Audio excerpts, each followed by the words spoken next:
Shalom, Barakatah Yahweh, Barakatah Yahushua, Call Hello Yahweh Bashmal Shah, Bashem Kadash, and double honors to the apostles and elders of Great Millstone that taught me this truth, and much respect to the Akim out there laboring in his work, and also to the believers scattered across the four corners of the earth, the whole elect, in the USA. Shalom. Biden administration refuses to ban killer robots. Killer robots. U.S. President Joe Biden has refused to sign a binding international agreement tightly regulating the use of killer robots. Campaigners fear such devices will launch an unstoppable arms race towards digital dehumanization, right?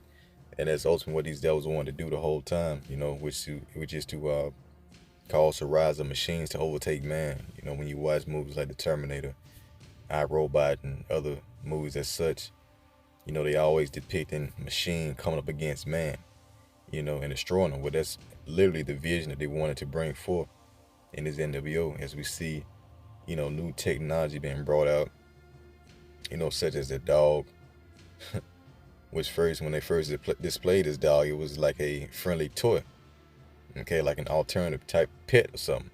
But now you see them with, whatever kind of guns they got equipped on them as a weapon. And these are going to be used on the NWO. They're going to be unleashed on the streets, along with other regular soldiers, super soldiers, and such, man, and other kind of robots. You got the drones. You also got literal robots. And we saw recently, I know a lot of brothers and sisters have already seen this video, but this is literally what they have been working on in the lab, man. This is, iRobot. Okay? This is literally iRobot.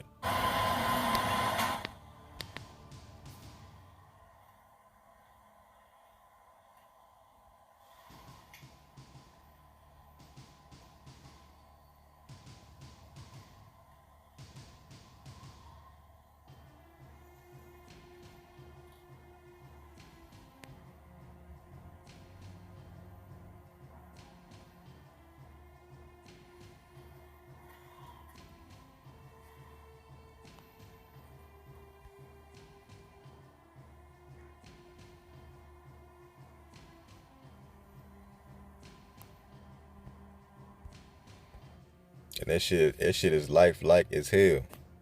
I'm talking about no glitches, fluid movement and all that. So Esau been in the lab cooking, and he's gonna bring these type of things out within this NWO. They already been using, similar type equipment overseas, to assist the troops over there. But that stuff is gonna be unleashed on a whole new level over here in Babylon the Great, once they really implement martial law. So let me read some of this real quick, and we'll get into the scriptures. It says, fears of killer robots have intensified as countries adopt advanced robotic technology, from Boston Dynamics' four-legged dog bots, beloved by police departments and feared by the civilians whose streets they share, to full-on artificial intelligence. Facial recognition. Okay, that's another big thing, facial recognition. And that's why when you are on all these social media sites, you take all your selfies and stuff like that. Also, when you download apps, you give certain apps permission to go into your phone and to get your pics with it. They're doing nothing but gather information, and they know everything about you. So when these bots come up on you and they scan your face is already in the database as a, your profile's gonna be pulled up.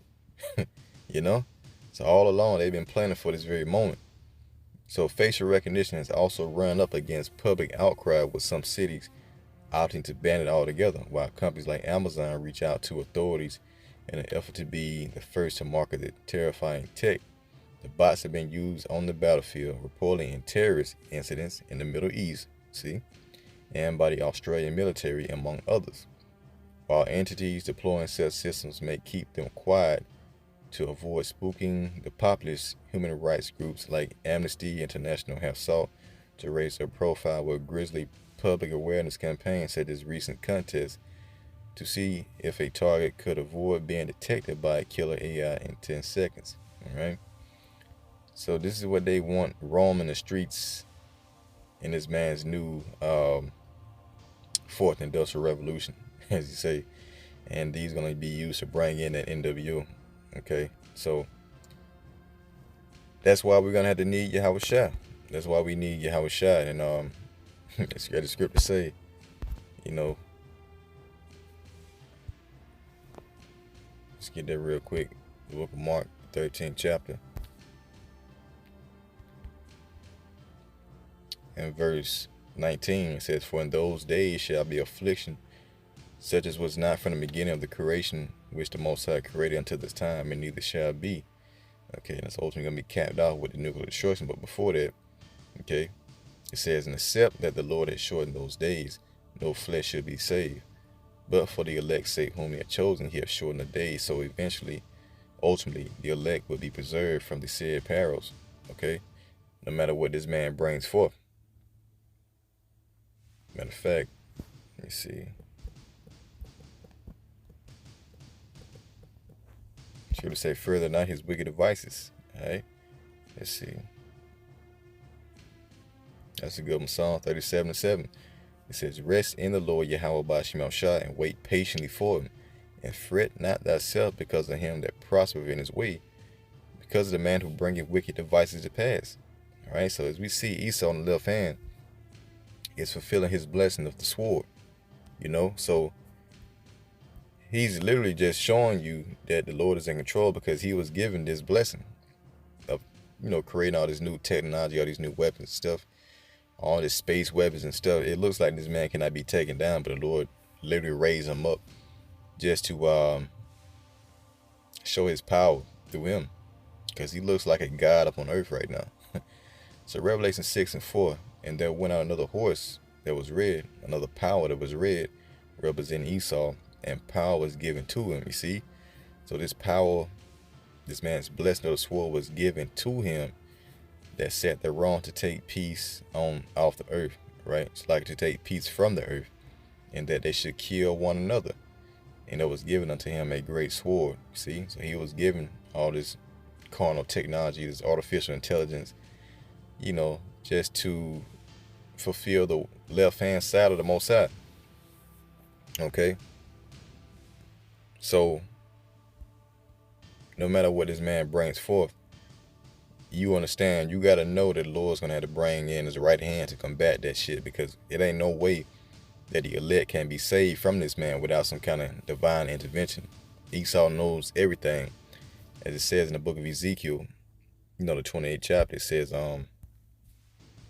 verse 3, it says, "Behold, thou art wiser than Daniel. There is no secret that they can hide from thee." So there's no secret that we can hide from Esau. He is the illuminated one right now on the left-hand side. So everything that we do is tracked. This man got cameras on the phone, all right? The speaker box listens to what you say. He tracks you through your movements throughout the day. So it's like he understands you almost more than you understand yourself. He can pinpoint your next move before you make it, almost, okay? So Esau is almost like a god upon earth, okay? So there's no secret that we can hide from it. So ultimately, what this man got coming, we're going to need protection. Okay? We're going to need divine intervention. All right? So let's go to Psalms 140 and verse 1. "To the chief musician, a psalm of David. Deliver me, O Lord Yahweh, Ba'Shem El Shah, from the evil man." Who was that speaking about? Esau. "Preserve me from the violent man, which imagine mischiefs in their heart. They continually are they gathered together for war." So everything that these devils do is centered around destroying and killing, waging war. Your food is a weapon, the water is a weapon, the air is a weapon. Hell, your clothes are even a weapon. Okay? Everything that is meant to be, for your benefit is used against you. So this is why this man is known as death in the book of Habakkuk, the 2nd chapter. Okay? He is known as death. That's what he produces. So this is why Yahweh Shah is going to have to come back and destroy this man and his wicked inventions. As a matter of fact, let's go to 2nd Esdras 13 real quick. And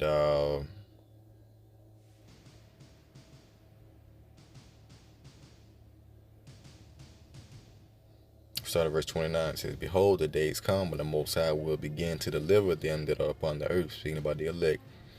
And he shall come to the astonishment of them that dwell on the earth, right? And one shall undertake to fight against another, and one city against another, and one place against another, and one people against another, and one ram against another. You're going to have the chariots fighting these so-called, fighter jets or whatnot, and the war in heaven. Okay, it says, and the time should be when these things should come, and the sign shall happen, which I have showed thee, that then my son shall be declared, whom thou sawest as a man ascending. Okay, and I want to skip down verse 37. It says, and this my son shall rebuke the wicked inventions of those nations. Right, he's going to destroy all these bots and all these, war machines that these damn devils have created. It says, which for their wicked life are fallen into the tempest, and shall lay before them their evil thoughts, and the torments where they shall begin to be tormented, which are like unto a flame, and he shall destroy them without labor by the law, which is like unto me. Right? So that's ultimately going to be over there in the east, when the Lord is going to destroy all these nations.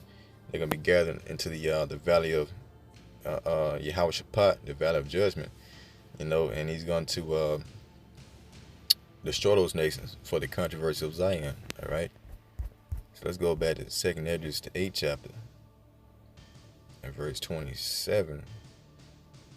All right, it says, regard not the wicked inventions of the heathen, but the desire of those that keep thy testimonies and affliction. So the Lord has his eyes upon the hopeful elect, all right, the elect who are regarding his testimonies and their afflictions.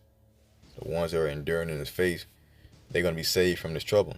So think not upon those that have walked faintly before thee, but remember them which according to thy will have known thy fear. Let it not be thy will to destroy them which have lived like beasts, because we have all lived like beasts, right? But to look upon them that have clearly taught thy law. Okay? Take thou no indignation at them which are deemed worse than beasts, but love them always that put their trust in thy righteousness and glory. So we're asking for deliverance from the sword, which is, which is Esau. Psalm 17:13. It says, arise, O Lord, Yahweh Bashim Shai, and disappoint him, and cast him down to deliver my soul from the wicked, which is thy sword. So Esau is nothing more than a whipping stick of the Most High, and he's going to use Esau to wage war against, the 2/3 mainly. All right.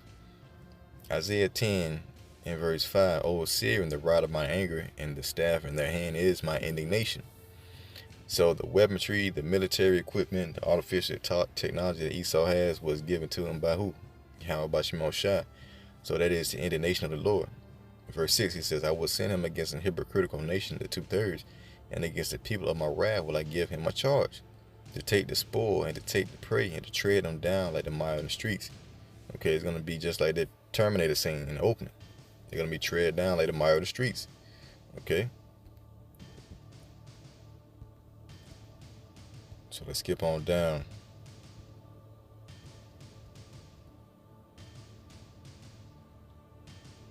Verse 20, it says, and it shall come to pass in that day that the remnant of Israel, the elect, and such as are escaped of the house of Jacob, shall no more again stay upon him that smote him. It's talking about the northern and the southern tribe, right? Shall no more stay upon him that smote him, speaking about Esau, but shall stay upon the Lord Yahweh, the Holy One of Israel, in truth.